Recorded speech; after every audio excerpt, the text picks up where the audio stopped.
नमस्कार फ्रेंड्स. आज आपण परी आणि राहुल यांची कॉलेज लव्ह स्टोरी बघणार आहोत.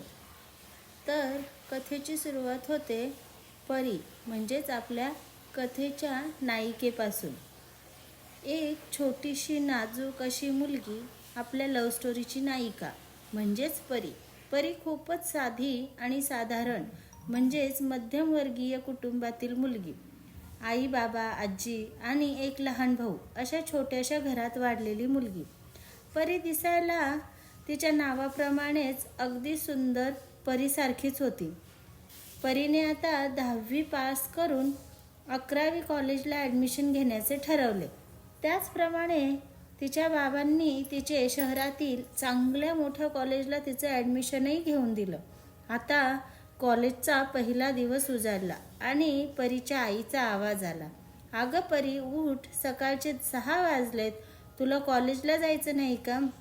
परी, अगं परी उठ, बाबा थांबलेत तुझ्यासाठी, उठ पटकन आता. आईच्या आवाजाचा परीवर काहीच परिणाम होत नव्हता. तेवढ्यात बाबा परीच्या खोलीत आले. परी उठ सोनू, तुला मोठ्या कॉलेजात जायचं होतं ना, चल, पहिल्याच दिवशी गैरहजर राहशील तर कसे चालेल, उठ बाळ. बाबांचा आवाज ऐकल्यावर आपल्या परीताई लगेच उठून बसल्या. हो बाबा, तुम्ही बाहेर चला, मी 10 मिनिटात आवरून आलेच. परीचे बाबा बाहेर आले. लगेचच परीची आई तेथे येत बडबडली, मी अर्ध्या तासापासून आवाज देते, पण माझं कोणी ऐकल तर शपथ. कोणाची ग, कोणाची शपथ? आजींनी टीव्ही समोर बसल्या बसल्याच प्रश्न केला. तेवढ्यात बाबा आजींसमोर येऊन म्हणाले, आई नको, आज परीचा पहिलाच दिवस आहे कॉलेजचा. तुम्ही दोघी सासू सुना नंतर घर घर खेळा, कृपा करा. त्यावर आजी लगेच म्हणाल्या, आनंदा तुला काय म्हणायचं आहे? मी भांडत असते का तुझ्या बायकोशी? बोल. आजी, ए आजी, बघ ना ग, मी कशी दिसते? कॉलेजला जाण्यासाठी हा ड्रेस चांगला आहे ना? परीने खोली बाहेर येत येत आपल्या आजीला विचारलं. परी, तू आहेसच खूप सुंदर आणि या गुलाबी रंगात तर अजूनच सुंदर व टवटवीत दिसतेस.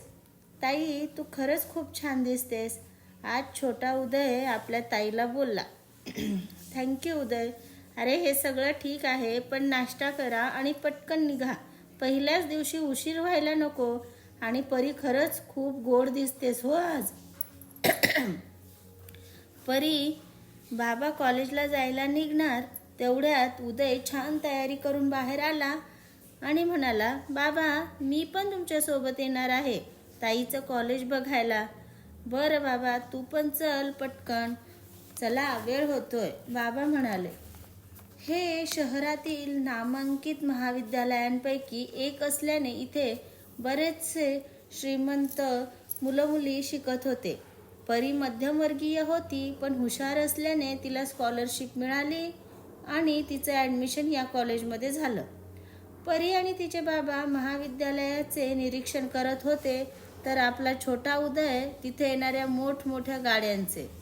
उदयला कार बघायला, खेळायला आणि वेगवेगळ्या कार्सची माहिती गोळा करायला खूप आवडायचं. अशीच एक मोठी सफेद एकदम सुंदर अशी 4 व्हीलर गाडी गेटच्या आत एंट्री झाली आणि उदय पळतच त्या गाडीच्या दिशेने गेला. ही गाडी होती आपल्या कथेच्या नायकाची म्हणजेच राहुलची. राहुल हा अतिशय श्रीमंत घराण्यातील आणि मोठ्या एकत्र कुटुंबातील सर्वात धाकटा मुलगा होता. राहुलच्या घरी त्याचे आजी बाबा, काका काकू, दादा वहिनी, 2 मोठ्या बहिणी आणि त्याचे आई बाबा असं कुटुंब होतं. उदय पळता पळता राहुलच्या गाडीसमोर आला. गाडीचा ड्रायव्हर वैतागत बाहेर आला आणि उदयला म्हणाला, अरे मूर्ख मुला, तुला मरायला हीच गाडी भेटली होती का? बावळट कुठला, निघ इथून. काका, आय एम सॉरी, पण मी फक्त गाडी बघायला आलो होतो. मला कळालंच नाही की मी गाडी बघता बघता कधी तिच्या समोर आलो. तेवढ्यात एक आवाज आला, नाना थांबा जरा, चिडू नका, मी बघतो. आपला राहुल म्हणाला, ए हाय, काय म्हणत होतास तू? तुला गाडी पाहायची आहे का? अरे मग बघ ना, ये, तुला सगळी गाडी दाखवून तिची माहितीही सांगतो. बाय द वे, मी राहुल आणि तू राहुलचं बोलणं ऐकून उदयला जरा बरं वाटलं. तो म्हणाला, हॅलो दादा, मी उदय. ओके, चल आपण परत नंतर निवांत भेटूया. आता माझा कॉलेजचा टाईम झाला आहे. बाय. बाय दादा, उदय हसतच म्हणाला आणि आपल्या ताईकडे परत गेला. ए बाबा, अरे कुठे होतास तू? बाबा पण शोधत आहेत. जा त्यांना भेटून घे. मला माझ्या क्लासमध्ये जायचं आहे. चल, बाय, परी म्हणाली. बरं ताई, बाय. थोड्याच वेळात क्लासमध्ये सर्वच मुलं मुली हजर झाले. परी ज्या बाकावर बसली त्याच बाकावर एक मुलगी येऊन बसली. तिचं नाव राधा होतं. आता या दोघींची ओळख होऊन छान मैत्री झाली होती. तर असा होता हा